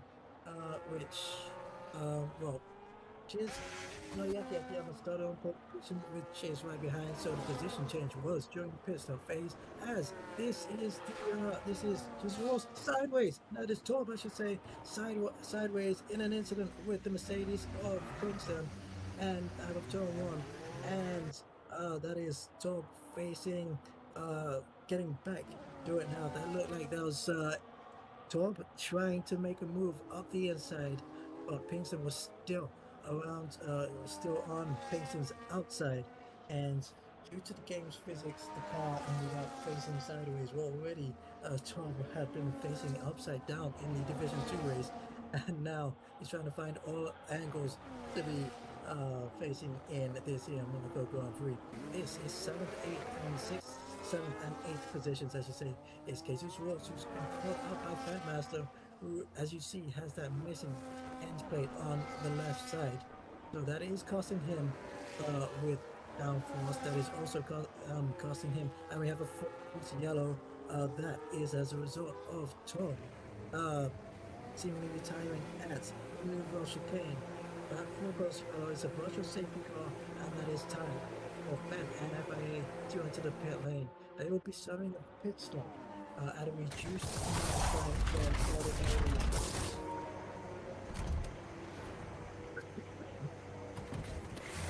Apologies for that. So yep, they'll be serving a pit lane, but a pit stop, but at a slightly reduced time. Let's have a look at that incident again between Fanmaster. So this is what happens. Effectively goes for space, but Cosmos closes the door, and that is what caused Fanmaster's damaged wing. He's got it repaired now, As we go, green flag racing again. Lap 17, we had our first safety car of any type, and that it was a virtual safety car. And positions, let me just give you a rundown as we approach half distance. In fact, actually, Torb has well, Torb is still in and around the session in any of the chats. We'll see if we can get a drop a message from him as to what happened. And his race. Chiz leads the race, and you can see what 0.877 looks like on your screen as Noriaki Akiyama stays so close to Chiz. Well, it's fairly lovely couple are first and second. They have been since the beginning of the race, and well, they are making it to half distance, very close to each other. Just saying earlier before the virtual safety car came out that the move wasn't made on track between Chiz and Noriaki Akiyama, but it was made in the pit lane. So Noriaki was on top, and it's now Chiz's turn to be on top. And now into pit lane he goes, and this will be his second stop off the white marked hard tires. So Noriaki Akiyama will have clear air. What does she decide to do? Is she forced into making a pit stop herself on the end of this lap? Chiz falls down behind both McLarens, behind one McLaren I should say, and not behind both, in between the McLarens, who have seemingly gapped each other by about 7 seconds. They were very close to each other. The gap was near about 7/10 of a second between the pair of them. Just a matter of laps ago, so not quite sure what has happened for there to be such a gap between them. This is Jesus Rules that we're focusing on now, with the Red Bull of Ruko behind. This is the battle for 8th place. Jesus Rules in the next pit stop will surely be going in, and this is Ruko up the inside. DRS makes his life easier and makes the overtake simple for him, and 8th place is his. Move made. And that might be Jesus Rules struggling with understeer out of the final corner due to having a few points of downforce lost due to, as you can see, a damaged front wing on the left hand side. One of the kicks is entering the pit lane, and that is not Ethan pitting from 2nd place. Noriaki Akiyama, by the way, decided to go on to keep on out. And keeping track position. Chiz entered the pit lane the last lap onto new tires. So we'll see eventually when Noriaki Akiyama decides to pit in if it was the wise decision to wait as long as she has. She's probably gone for the longer game of staying out on track and trying to pace herself as much as she can, and then get a softer set of tires in her last stint. But she may well end up behind Chiz by the time she pits in. The gap is about 14 seconds between first and third positions. Noriaki Akiyama is leading Young Will, who is in 2nd place by 11.7 seconds. We're at the halfway mark. Let's just do the rundown, the halfway rundown. Noriaki Akiyama in first by 11.5 seconds. Young Will. And she's into the pit lane, so let me pause right there. Let's see what Noriaki is going to do. Another set of hard tires to go to the end for the second half of the race.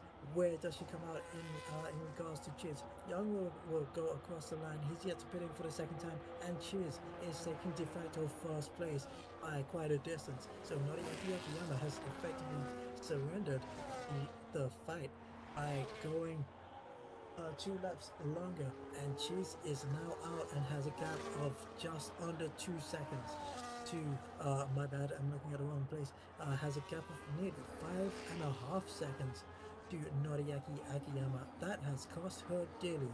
She was within about just under half a second and has lost about 4.8 seconds due to not pinning in I'm gonna say, well, I should say that Chiz has found 4.8 seconds on Noriaki Akiyama, and just the way he likes it, Chiz is on top of Noriaki Akiyama, and by some distance. Young Will right now is yet to pit in for his second stop. As we look at the replay, what are we looking at here? This is the move of Ruko, I believe, up the inside. This is Jesus Rose. Yes, it was. It's Ruko up the inside of Jesus Rose a few laps ago. So we're focusing on Chiz right now, who is feeling like he's being held up by Young Will, yet to serve, is yet to make his second stop of the race. And Michael is two-stop here in Monaco, of course, on the C4, C5, and C6 tires, especially for this here race event at the Monaco Grand Prix.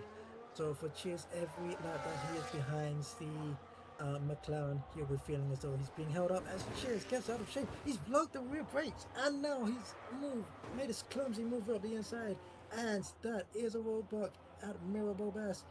Young Will is finding it hard to recover, and we have a bit of a Michigash in Monaco, as we expected we would, and that is caused by our championship leader Chiz, who looked to enter clumsily in turn 5, and that has caused and compromised Young Will's attempts at a podium finish dearly down many positions. Noriaki Akiyama was almost close by, but got blocked by that McLaren, and not Ethan has ended up being a benefactor of that. So Chiz, I'll be surprised if he gets away without a time penalty for that incident. Looks as though he lost the rear axle going into that, and that got him overexcited into the entry of turn 5, and that's for a championship leader, that is an unattractive looking move by Chiz. He still has a 5-second gap to Noriaki Akiyama somehow, and that's because even though there was an incident right there as Young Will enters pit lane to change onto to make his second stop, and this is the move again. Let's take a look and see. Well, Chiz is surely all at blame here. Young Will is trying to enter turn 5 as he ordinarily would, and Chiz pretty much saw a little bit of a gap and decided to go for it, but Ayrton Senna, he is not. And well, looks more like Bruno Senna, I gotta say. As well, this is okay, let me put my teeth back in.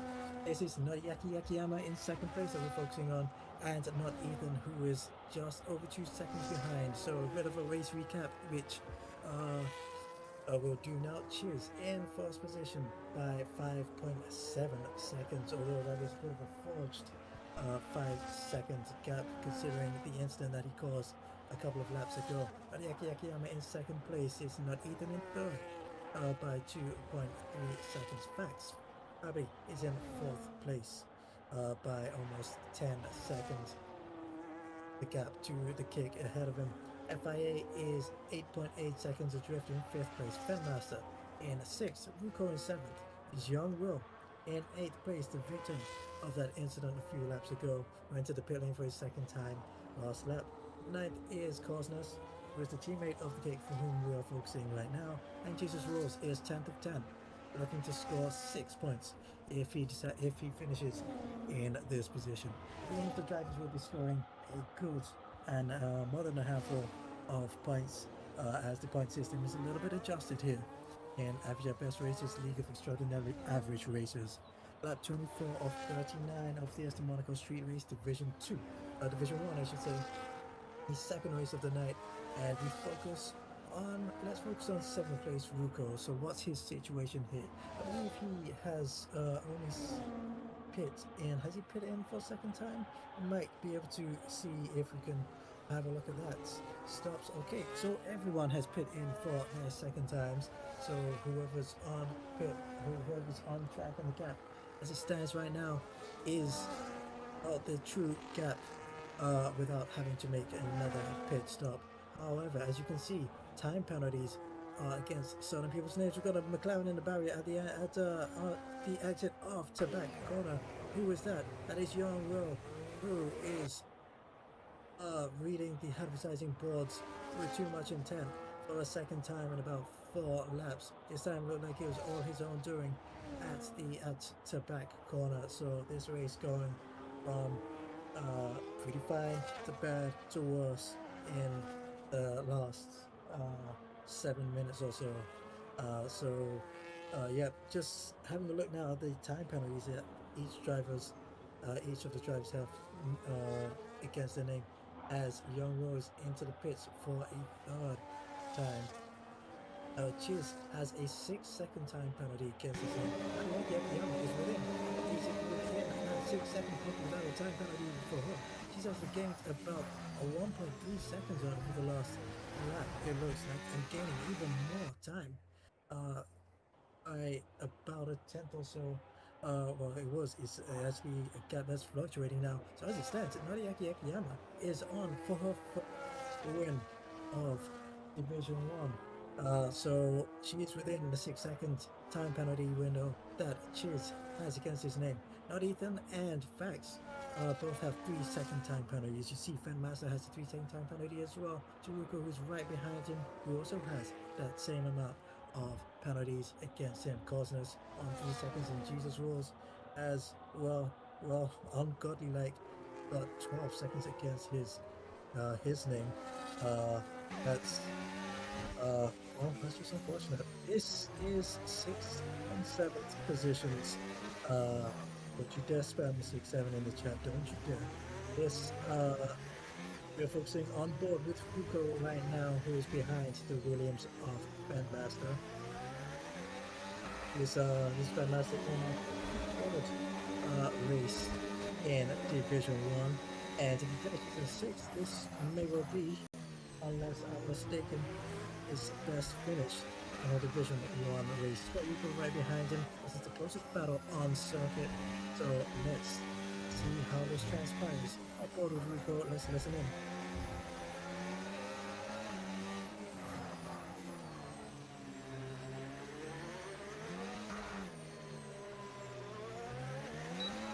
Because spending quite a long time in Sector 1 coming through Loras Pass.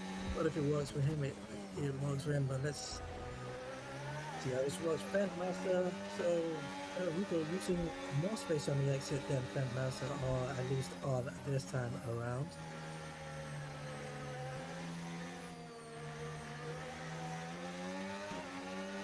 The booty shaking a little bit on the back of the Williams of Bandmaster. Down to 25 miles per hour. That might be the slowest corner in Formula 1, but it's still about 5-6 miles per hour faster than you can go in multiple London hills. Trust me, it's a bit of a headache, if you know. As Luca meets the apexes of the Newville chicane pretty nicely, but as did Fenn through that last time around. And the gap has fallen to 1.7 seconds between Chiz and Noriaki Akiyama. What is going on with Chiz?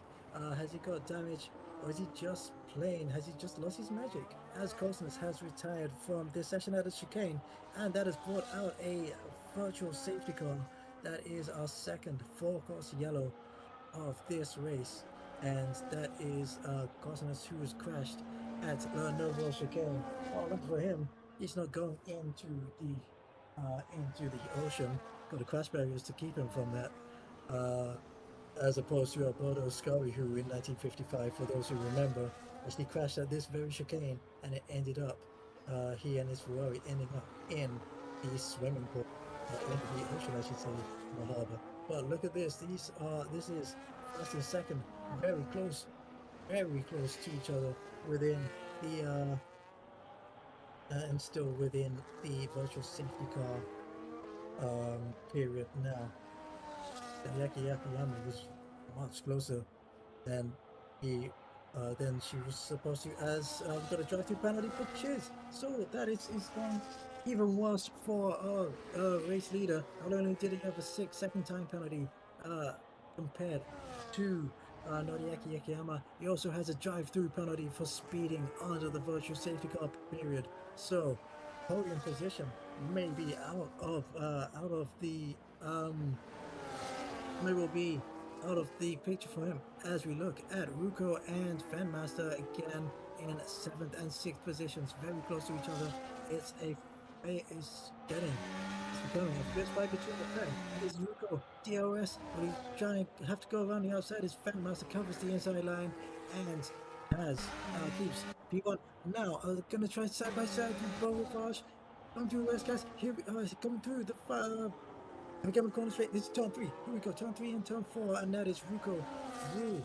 And he's made the move stick. Whoa, gotta give some kudos not only to Ruko for making the move, but for and having the bravery to do so, but for Fanmaster for being able and rising to allow the space, allow 2 cars through the slight slalom up the hill from turns 1 to turn 3, and Ruko has made it safely up a position into 6th place. So as it stands right now in the final 10 laps of this race, Chiz has a drive-through penalty as well as a 6-second time penalty. Where will he end up on the end of the race? Noriaki Akiyama is effectively looking at her first race win in the league. She's had 2 podium positions already, but not been on the top step.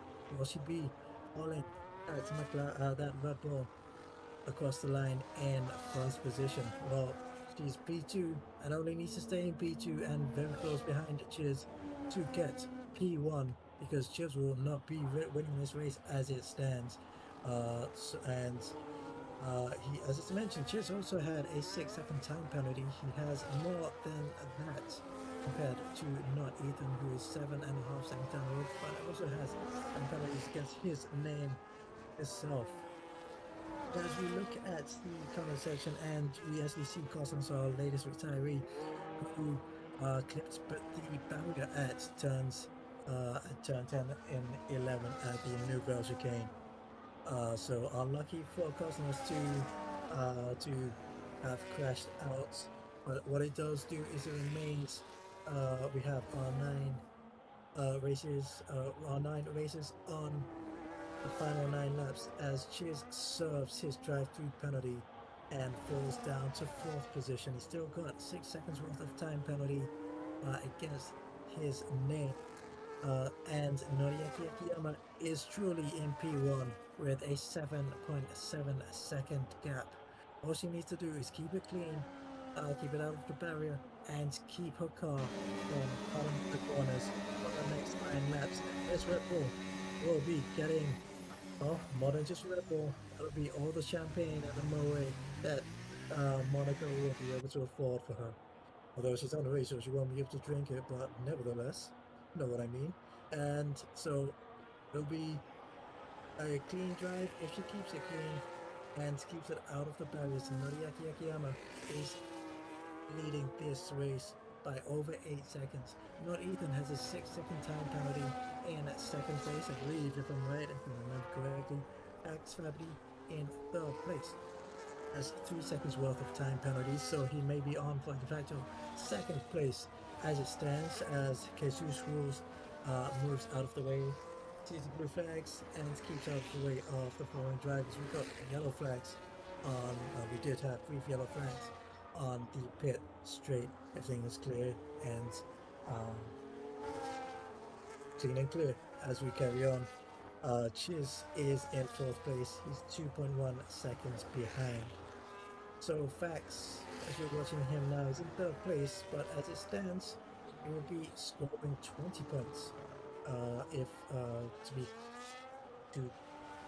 classified in 2nd place, because he has 2 seconds of time penalties, but he is within the time penalty gap that not Ethan has, but Ethan in front of him in 2nd place. 2nd, 3rd, 4th in the picture, Chiz championship leader with FIA. FIA is actually down the road. That is a lap car of Jesus Rose, who is behind this threesome.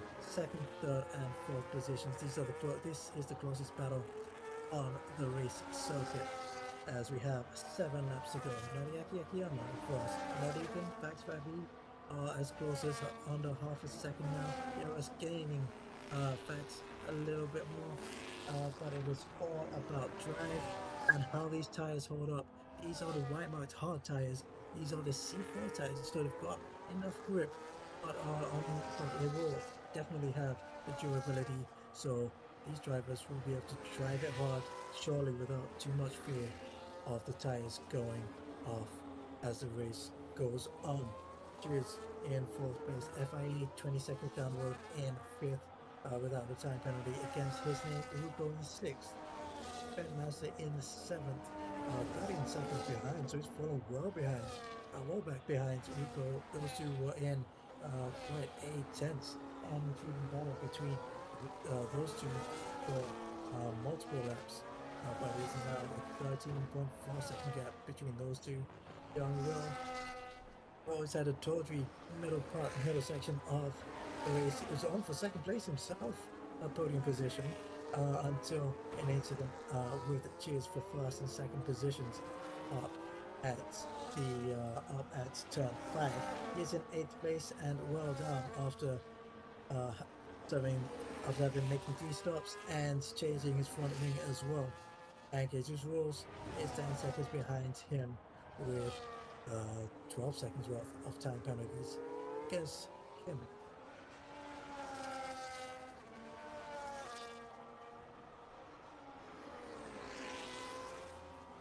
It's Fact Factory who's looking to and almost having a sniff up the inside of not Ethan.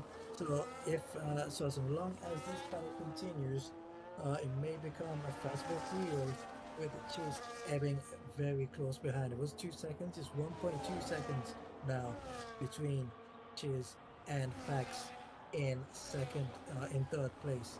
So Fax doesn't necessarily need to fight this one, but well, if you've got a car in front of you and you feel you're faster, it is within your nature to try and get past by almost any means necessary. You've already seen that any means necessary can cause absolute mayhem, and either cars are face sideways or cars are face upside down. As always, Blaine Top has found out himself in both the divisional races up to night. That's facts. Seemingly he's got a bit more better drive and better front end than not Ethan. And as I say, that he's like suffered from a bucket load of understeer there at turn 3, and was touching the outside wall. So I'm eating my words as much as I was eating some pizza earlier on. I seemed to touch the back end of not Ethan there, and Chase nearly almost did the same. Chase has got 3 seconds, another 3-second time penalty against him. I believe that is for causing a collision on the back of Fax, as these three, well, were getting very close. It looked like it might have been spurred on by, it might have been caused by Ethan suffering a little bit in the Fairmont Hotel hairpin. And well, this is a trio on the final 5 laps now. So lap 35, Noriaki Akiyama has, and that is Ethan going deep at Mirabel. Maybe he is suffering on the hard tires as they start to go off. Maybe they're starting to go off for him, or maybe the setup is seemingly incompatible as these tires are starting to fade away in the final 5 laps of this, the Division 1 Round 9 Monaco Grand Prix. And that is Ethan gone wide, and that is Fax. He was taking advantage and made the move up to 2nd place. So Ethan really struggling. If he wasn't struggling with the front end, he's struggling with the rear. Maybe he's just struggling with the car in total. As Fax looks like he's went deep at Mirabel at a hairpin, but keeps position. And now Fax can try and drive away if he can. He looked like he was absolutely hounding the McLaren ahead of him, and now Chiz is almost having a look. Locks up the front right, going into Nouvelle Chicane. And Ethan, well, Fax was definitely all over the back of Ethan, and we'll see if, and Ethan has got a 9 seconds worth of time penalties himself, evening out with Chiz, who's right behind. Not Ethan is looking very squirrely here. front wing, a bit of a front wing is missing, isn't helping. Understeer and oversteer. The car is all over the place, and now he has lost position. And Chiz up to third. Move made for him. So, well, at this point, not Ethan. All he has to do to consolidate fourth place is just stay on the circuit and just not lose so much time. As you saw, how he lost second place initially on track before the Johnson as facts was ready to take his position. So not Ethan, well, he's struggling with the front wing with lots of downforce to his front wing. Really just needs to keep it on circuit, and fourth place will be his. Fourth place will be good for 14 points for he and his team. Kick Sawa is the only kid who is in this race, and Ethan has spun it. He spun it. He's crashed at the Nouvelle chicane, and he's planted into the wall. All just as I was saying, he needed to keep it safe. He has gone and done the opposite, and he's caused himself a danger, and he's out of the race. 14 points is down the pan and into the ocean for him and his team. To yellow flag, and Ethan is out of the race.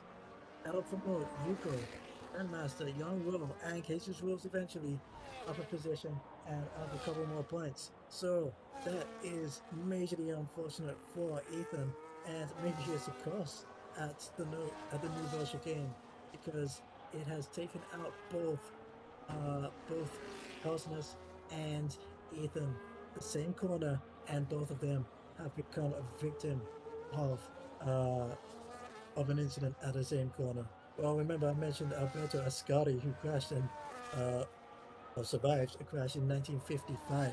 The fierce rivals of Ferrari at the time in the 50s was Alfa Romeo, and Ferrari's pick is what Alfa Romeo was, and maybe this is the ghost of that rivalry from the 50s, sinking both the Kick Saubers into the ocean right now. But they are out of the race, and they will not be scoring points as we are on board with the one who will be scoring a maximum points if she continues and keeps it clean. She kept it clean for the last 38 laps. She just got the final 30 minutes to go. Riaki Akiyama has a 10-second lead and has pretty much been running at good pace this entire lap. Let's see if we'll be riding on board on the final lap with Noriaki Akiyama on the hard tires for which he's had since lap 22, I believe. You may have feared that she would have lost her position due to being undercut savagely by Chiz on laps 21 and 22. She pitted a couple of laps later than Chiz and ended up losing out by about 5 seconds, but due to his incident and due to her own valiance and her pace, Noriaki Akiyama has earned this victory of this race. It's round 9. She got a few couple podiums, and now she's standing on the top step for Red Bull. Noriaki Akiyama wins in Monaco. Congratulations to her as we see the final, the following drivers. That is Fax Family in second place and Chiz in third.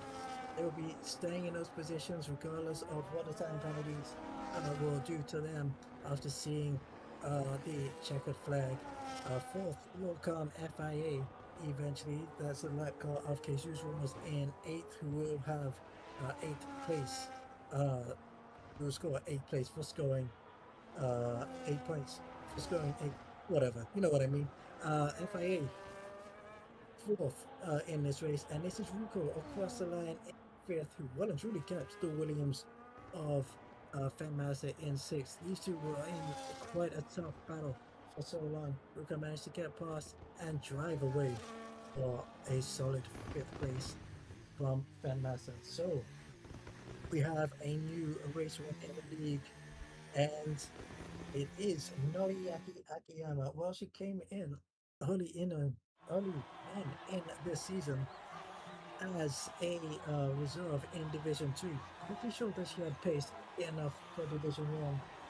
And look at her now, Division One. A few weeks later on, and she's won it in Monaco.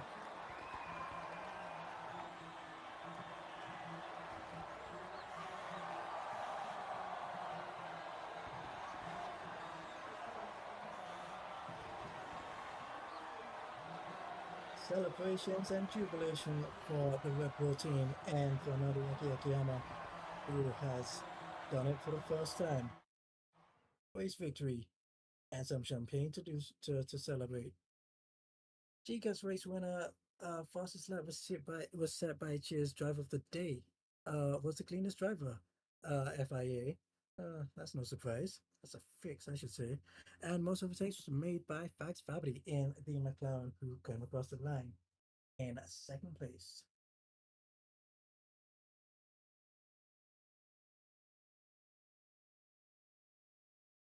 There's your race order. Unfortunately, we had 3 retirements in a race in which all the drivers would have been able to score points. And really not a good day, not a good Sunday for the Kick Sauber team, who scored no points and both got knocked out by the same corner. However, it is probably all about Noriaki Akiyama, who has scored 25 points at the nighttime Monaco Grand Prix. So now with my co-host Gray, what did you make of the race that we just had? Wow, I mean, it looked like it was after that. I mean, that first pit stop there from Chiz looked like that was going to be kind of the pit stop of the race there, and then it kind of just all disintegrated in his hands there. The incident we saw later on with, I believe, the McLaren of, was it Fax or no, it was Young Will. Um, No, yeah, um, crashing into the side of him after locking up and overtaking in a spot that's maybe a little bit, um, let's say, can't get the words out of my mouth, but anyway, it was an aggressive move in kind of that spot of the track, so it kind of just, it was there for him, and just some mistakes today that he's probably going to look at, especially with Yano Pitbull coming close to him from behind, probably looking to try and get as many points out of today as possible, and just had a tough time um, with some incidents today, and that's kind of what's going to cost him with some of those points, with Pitbull not racing today, and the direct benefiter, Noriaki Akiyama, who has been very close to finally kind of getting across that line first and finally gets to do it today at Monaco with a very clean race. I don't think had any corner cutting penalties against her name today. So very solid race from her. And yeah, once again, some very, I think we saw what, 6 cars in a train at one point further back in the pack there. So it was just really, really close battling throughout the race there. And it also came with some pretty calm parts with some pit stops there. So lots of action and lots of kind of ups and downs throughout that race. So overall, I thought it was some very good entertainment there today. yeah, it was. Could say that even though this was a little consequence race for Cheers, he could have extended the lead even more by 25 points or even 20 if he finished in second place. But he finished a little lower than that. Unfortunately for Yano Pitbull, he's really lost out as well by not participating in a race in which anything could have happened. We did see a little bit of anything happening, and that was Ruko, who's joined us in the joining us in the chat, saying he's so sweaty. I don't know if he means in terms of sweaty in terms of pace or sweaty in terms of actual perspiration, but finishing fifth Respect. place, finishing fifth place. That was a he says both. That's a solid result for him. Been unlucky in the last few weeks, so good to see that he's finished with some solid points. Um, any other comments you would like to make about the race, Alex? No, I think I kind of I got all my points through on my quick little babble there. Yeah, once again, it never really seems to fail, even when we got 12 drivers in a race. There's always something going on the track in this league, and that's kind of what really kind of makes this shine. So yeah, what a show there from our 12 drivers, and our 10 as well in D2 there earlier this evening. So yeah, just overall a very good race from both our divisions. Yeah, and I also just want to mention, probably be the final thing to say that it's a good family household for tonight because a brother and sister won today in Division 2 and Division 1. So uh well, they are, I guess they are the king and queen of Monaco. I can't say the king and queen of Monaco because brother and sister, but I don't know. Anyway, so well, JMO, my goat, is the king of Monaco, and V won in the Division One race as well. So, very happy in Canada this weekend for those two, the brother and sister duo. So, well done to the pair of them.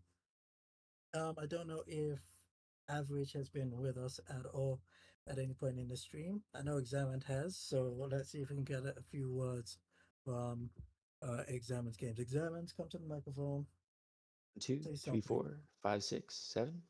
Hello? Yeah, we What There are can. we we go. aiming? That was word. How many words are we getting here? Man, that was a tough race.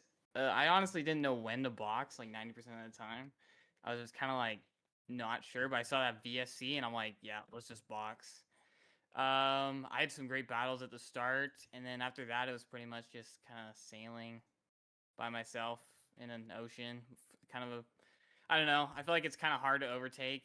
So then it was kind of just sitting behind people, but uh, still got P4 somehow, even though I was the second slowest. Just consistent, kept it out of the wall, and yeah, it was a good race from everyone. It's the most amount of words we've heard from Examined altogether. It's almost as though we invited you for an interview, which we didn't, but